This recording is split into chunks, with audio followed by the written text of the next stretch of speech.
Well, in today's video, I get to talk about Norfolk, my top 5 neighborhoods in Norfolk, Virginia for 2022 if you're buying in the area. And we're starting right now. Hey, my name is Sam Sansalone and I'm a real estate agent in the Hampton Roads area that goes from Virginia Beach all the way up through Williamsburg, and I do videos every week about living and moving to the area. I love Norfolk. You've heard me talk a lot about it. I think it's a wonderful city. There are some places where I don't think you should buy, personally though. But these are 5 that I really think for value purposes, for potential appreciation purposes based on growth, and also just because I love these spots in different price ranges. We're gonna go through all the price ranges. I do also think most of them will have a lot of drawbacks too. So I'm gonna talk about those, balance this out, make sure you know the pros and the cons to these specific Norfolk neighborhoods. So that leads me to number 2, which is Lafayette Residence Park. So one of the draws to living in Norfolk is the construction, the architecture. These old craftsman style, Victorian style, older large houses with the tall ceilings, wood floors, big open rooms. That is part of what makes Norfolk Norfolk. Well, Lafayette Residence Park has a lot of variables that are very similar or very exactly like the rest of the neighborhoods that have these types of architecture, but it's for a lower price. This is why I like it. If you're looking at the map, Tidewater Drive, it kind of cuts the city almost in half. Well, just west of Tidewater Drive, right kind of in the center of the city, is this neighborhood called Lafayette Residence Park, which connects over towards places like Colonial Place, even towards Ghent. You're not that far away from Ghent. Norfolk, for a long time, up until like the end of the 1900s, most of the area, like central to all the way to the north, was a lot of marsh and farm. And Lafayette Residence Park in the early 1900s was one of the first neighborhoods that was built farther away from the city center of downtown Norfolk, far enough away to where people weren't as close to it, but it was during a time when more commuting was happening, the war was happening, so it required more construction, more houses to be built, and so into the 1900s this neighborhood was developed slowly though, in the 1900s going into even sometimes the 1950s. And so if you're looking on the map, you'll see a bunch of straight line, horizontal and parallel roads in parts of Norfolk. But then if you go straight over to Lafayette Residence Park, it starts winding and getting all these up and around, and what's going on here?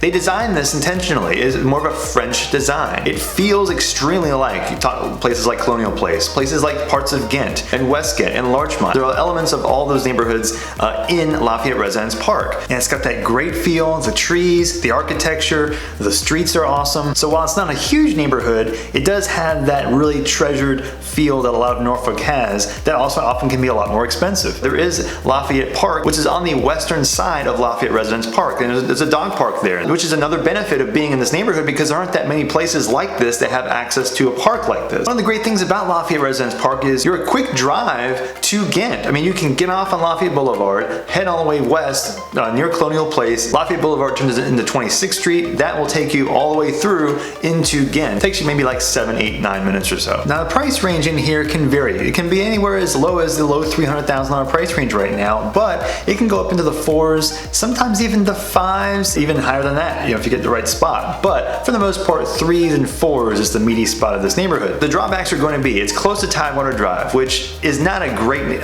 street depending on what you're looking for. The area near Tidewater Drive, the vibe changes as you get close to it and as you cross up and down and around that street. Another drawback is you are pretty close to Lafayette Boulevard and Tidewater Drive, and so the traffic element being real close to this intersection and the road, just the cars going up and down in both streets, it's not like you'll hear it a lot if you're in your house, but if you're trying to leave and trying to commute from place to place, it can be a little bit of an annoyance, especially if you're going off of Tidewater Drive. So as you're in Lafayette Residence Park, you'll notice that it has a very distinct feel that you might like a lot. But as you leave the neighborhood, it might feel totally different to you. So it's very specific to that spot as to what it feels like. School districts. It's not in a very high demand school district, but that's kind of the blanket statement that you might hear from people talking all across Norfolk. But moving to the east and central parts of Norfolk, my number 1 neighborhood to buy under $300,000 in Norfolk, Terrellton, Roosevelt Gardens, and Larry Moore Acres. These 3 are in the northern central section of Norfolk. There are some things about this neighborhood that I absolutely love, and I think for the price, it's very hard to find anything that can match this. So number 1, it's kind of in a cul-de-sac-y kind of a spot in the northern central section of Norfolk. So one of the benefits that I think are great for this specific neighborhood and section is that it's in the back of this cul-de-sac. They're not, like big pieces of land. It's just basic housing. 3-bed, 1-bath, 3-bed, 1.5-bath, sometimes 3-2, 4-2. There's some bigger ones in here. But in general, a lot of these houses are a little bit smaller, like in the 1,000 square feet, 1,300 square feet, sometimes a little bit bigger than that, but you'll find them upwards over 2,000 as well. But for getting under $300,000 and getting a functional house, three bedroom, 1.5 bath house, it's hard to find all these pieces together in the one spot. So one of the reasons why I like this neighborhood a lot is its proximity to Tarleton Park. It's one of the largest parks in Norfolk. If you can literally walk to Tarleton Park from most of the areas in these neighborhoods. Big park, baseball fields, like even just a wide open spot to run and play. It's hard to find this kind of thing and being so close to it in a neighborhood. In some of these houses, you actually back up to the park and your fence is bordering the parks. This is what makes me love this neighborhood for the price. And another hack to getting a nice neighborhood, desirable neighborhood for a lower price is finding one that has options that have either 1 bathroom or 1.5 baths. The demand for 2 and up definitely increases, and so getting that lower, smaller house, 1 or 1.5 baths can be a little tweaked hack to get you a better neighborhood for the same price. And that's another reason why I like these 3 neighborhoods. But another benefit here, no flood insurance.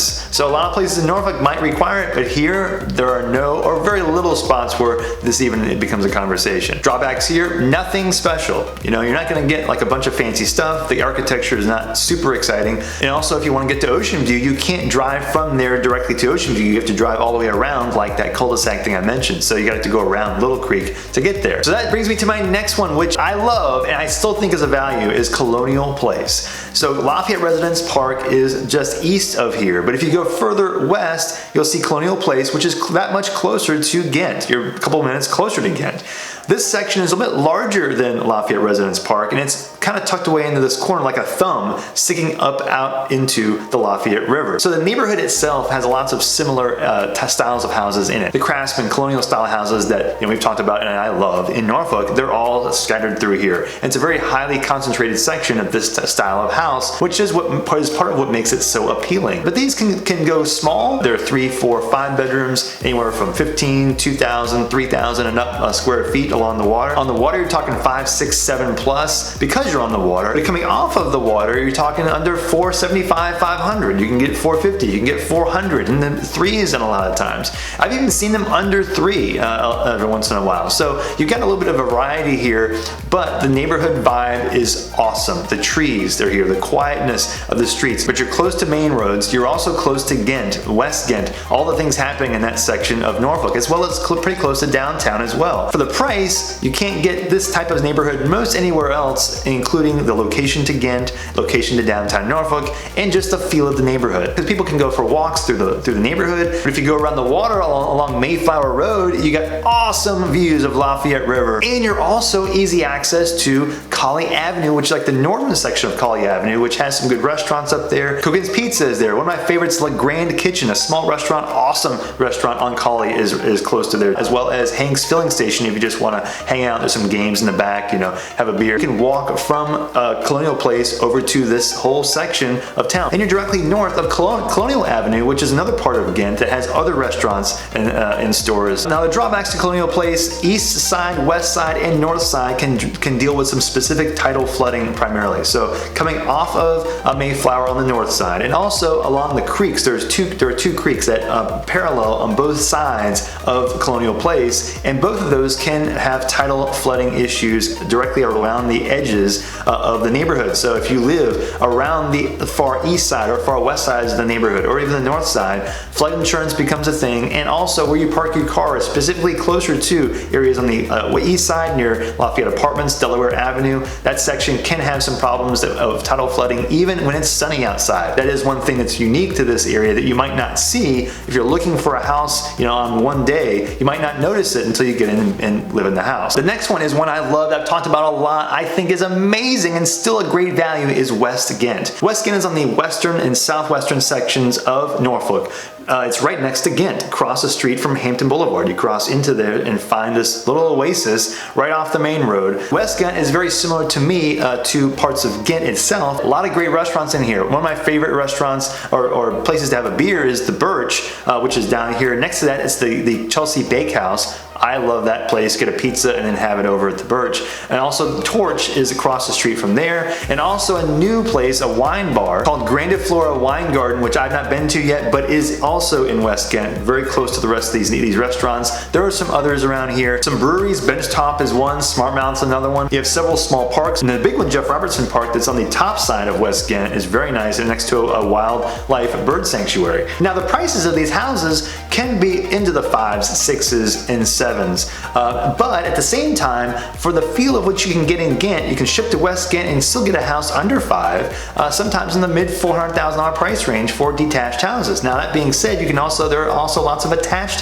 houses here in the 3s, 2s, and sometimes less than that if you want to be in here and be in an attached, like a condo style living situation. Now the drawbacks to here is you are still next to Hampton Boulevard and you have to drive across there to get to, for example, Ghent, or to travel to work.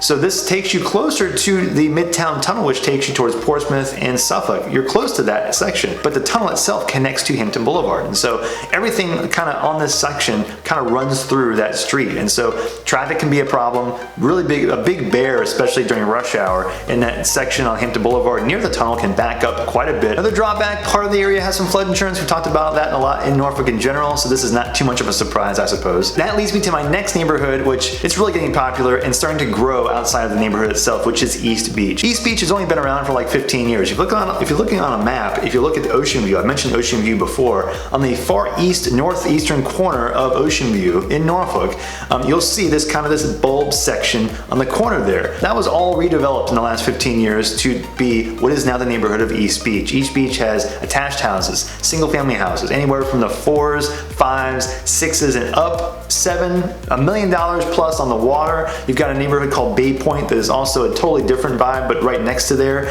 on the same section of the land. It has like a local flavor to it that is very hard to replicate because they kind of redeveloped the whole area pretty close to the same time. They've got businesses in here as well as restaurants nearby and all the houses as well. So you've got well manicured streets, you have access to the beach, Ocean View Beach. You'll also see a few cottages every once in a while in the lower, under $400,000 too, but they're very small, like 1 bed, 1 bath, little efficiency kind of things. Most of these are going to be 5 and up, mostly 6 and up really. If you're okay with the price, you get a lot of stuff. The access, the community feel. The community feel is very strong in East Beach. And you get the beach itself. The neighborhood feel and the beach is hard to come by combined, because if you go outside of East Beach towards Ocean View, you'll notice it changes completely. Believe it or not, most of the area does not require flood insurance either. You're near the water, no flood insurance? It's true.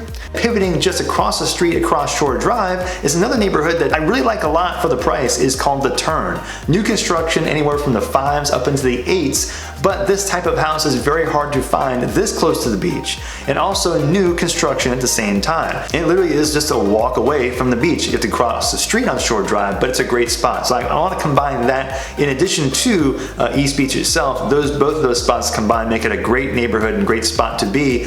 And you're noticing restaurants are popping up. Things are being revitalized nearby. Kova Brewing Company is a great coffee shop that's right next to The Turn, but close to East Beach. So things are happening here. Lots of things are changing, and that's also increasing the demand, which increases the price. It's a great place to be if you want to be in Norfolk, close to Little Creek Amphibious Base, or also pretty close to a Norfolk Navy base, but you want the beach access and also the style of living that's different than the rest of Norfolk or the rest of Hampton Roads for the most part.